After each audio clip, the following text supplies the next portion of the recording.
બધાય હારી ગયા અને ત્યાં ધરતી પર નીચે ગબડી પડે. છેલ્લે ઇન્દ્રજીત પણ હાર્યો. ત્યારે જેમ કરોડો વિઘ્ન આવે તેમ છતાં સંતોનું મન નીતિ છોડતું નથી, તેમ અંગદનો પગ પૃથ્વીને છોડતો. ભૂમિનો છોડત કાપી શરણ દેખતા રીપમાં મોટી વિઘ્ન તે સંત કર મન દિમિતિ જેમ કરોડો વિઘ્ન આવે તેમ સત્તા સંતોનું મન નીતિ છોડતું નથી, તેમ અંગદનો પગ પૃથ્વી ઉપરથી કોઈ છોડાવી શકતું નથી. ત્યાર પછી રાવણ અંગદની સેલેન્સને જીતવા માટે આવ્યો છે. ત્યારે અંગદે કહ્યું, સઠ મારો પગ પકડી મારા પગે પડવા આવ્યો છો, એના કરતા રામના પગ પકડી તેના પગે પડ તો તારો બેડો પાર થઈ જાય. જ્યાં અંગદ આમ બોલ્યા કે રાવણ અહમ ભમાયો છે, પોતાનું માન થયું હોય તેવું લાગ્યું છે, અને પછી ઝટકી મારી એકદમ ઉભો થઈ ગયો છે. અંગદે રાવણને કહ્યું, રાવણ હવે મને એમ થાય છે કે આપણો મુકાબલો યુદ્ધના મેદાનમાં જ થશે. અંગદ રામને કહ્યું, પ્રભુ આપના બાણ વગર રાવણની મતિ ફરવાની નથી, માટે હવે આપણે એની સાથે યુદ્ધ કરવું પડશે. આમ યુદ્ધનો છેવટે નિર્ણય લેવાયો છે. અનેક પ્રકારના યોજનાઓ ઘડવામાં આવી છે. લંકાના 4 દરવાજા તોડવા સેનાનો 4 વિભાગ પાડવામાં આવ્યા છે, અને 4 ટુકડીને નિમંત્રિત કરવા માટે 4 સેનાપતિઓને નિમવામાં આવ્યા છે. બીજે દિવસે સવાર થઈ. રીસ અને વાનરોએ પથ્થરો, ઝાડો, નખ અને દાંતના હથિયાર લઈ રામ લક્ષ્મણજીની સામે સુગ્રીવનો જય જયકાર કરી લંકાગઢને ઘેરી લીધો છે. આ સમાચાર લંકામાં પહોંચ્યા. રાવણને ખબર પડી કે હુમલો થઈ ગયો છે, એટલે રાવણે પોતાની સેનાને મોકલી. યુદ્ધનો આરંભ થયો. માનસના આધારે વર્ણન કરું છું. રામ અને રાવણના સૈન્ય વચ્ચે પહેલા દિવસે યુદ્ધ થયું અને રાવણની અડધી સેનાનો નાશ થયો. પછીના યુદ્ધમાં રાવણનો પુત્ર ઇન્દ્રજીત પોતે આવ્યો છે. મંદોદરીનો પુત્ર ગર્જના કરવા લાગ્યો છે. ક્યાં છે પેલા તપસ્વીઓ? ક્યાં ગયા પેલો ભીરુ વિભીષણ? હું આજ એટલી આશા રાખું છું કે તમે બધા યુદ્ધ મેદાન છોડીને ભાગી નહીં જાઓ. રાવણનો પુત્ર ઇન્દ્રજીત અતિ બળવાન છે. સામે બધા હારી જવા લાગ્યા.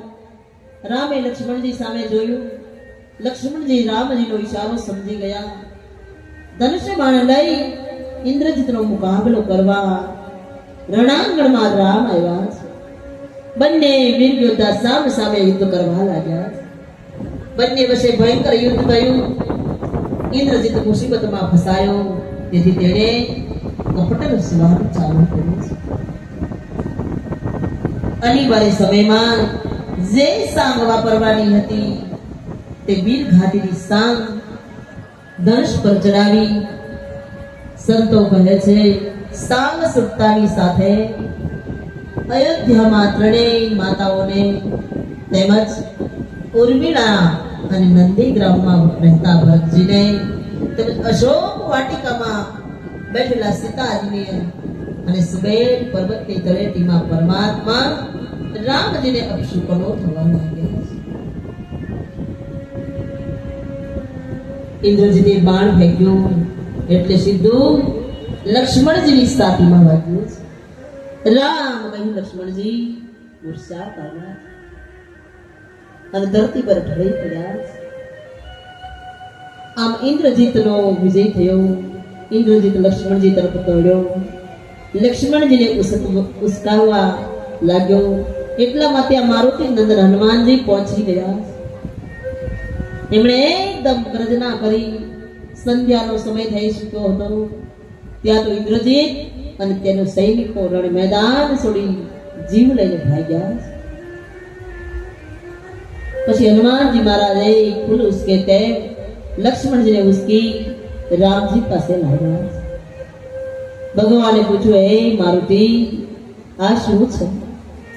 હનુમાનજી કહે, પ્રભુ, ઇન્દ્રજીતે સાંગ મારી છે. લક્ષ્મણજીને મૂર્છા પામેલા જોઈ પ્રભુ રડ્યા. હનુમાનજી કહે, પ્રભુ, આપ ચિંતા કરતા નહીં.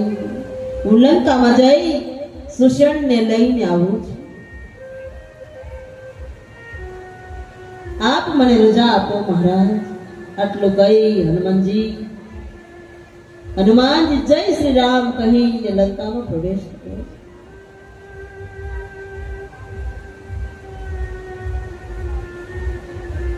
જય શ્રી રામ કરી લંકામાં હનુમાનજી મહારાજે પ્રવેશ કર્યો. ધરી લઘુ રૂપ ગયેવું હનુમંતા, આને હું ભવન સુમેત તુરંતા. હનુમાનજી નાનવે રૂપ ધરી લંકામાંથી સુષેણ વેદને લઈને આવ્યા. સુષેણે રામજીને પ્રણામ કર્યા. પછી લક્ષ્મણજીને જોયા એટલે સુષેણ વેદે હનુમાનજીને કહ્યું, હે પવન પુત્ર, તમે ઔષધિ લેવા જાઓ અને સૂર્યોદય પહેલા આવી જજો. રામજી હનુમાનજી સામે જોયું. હનુમાનજી કહે, પ્રભુ, આપ બેફિકર રહેજો. સૂર્યોદય પહેલા તમારો હનુમાન ઔષધિ લઈને હાજર થઈ જશે.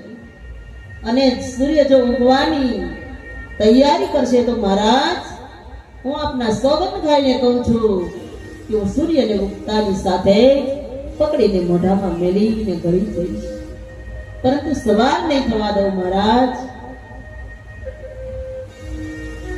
આવી પ્રતિજ્ઞા સાથે હનુમાનજી સંજીવની લેવા જઈ રહ્યા છે.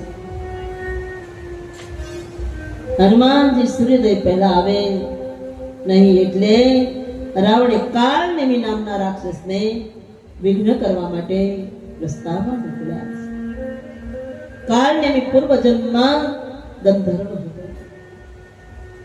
મુનિ દુર્વાસાના શ્રાપથી તે રાક્ષસ બન્યો. આ કાળનેમી હનુમાનજીના માર્ગમાં અવરોધ કરવા જતા હનુમાનજીના હાથે મૃત્યુ પામ્યો. ત્યાર પછી હનુમાનજી મહારાજ દ્રોણાચલ પર્વત પર પહોંચ્યા છે. દ્રોણાચલ પર્વતની તળેટીમાં આવીને પહોંચે છે. દેખાશે લઈને અવશ્ય ઉદસી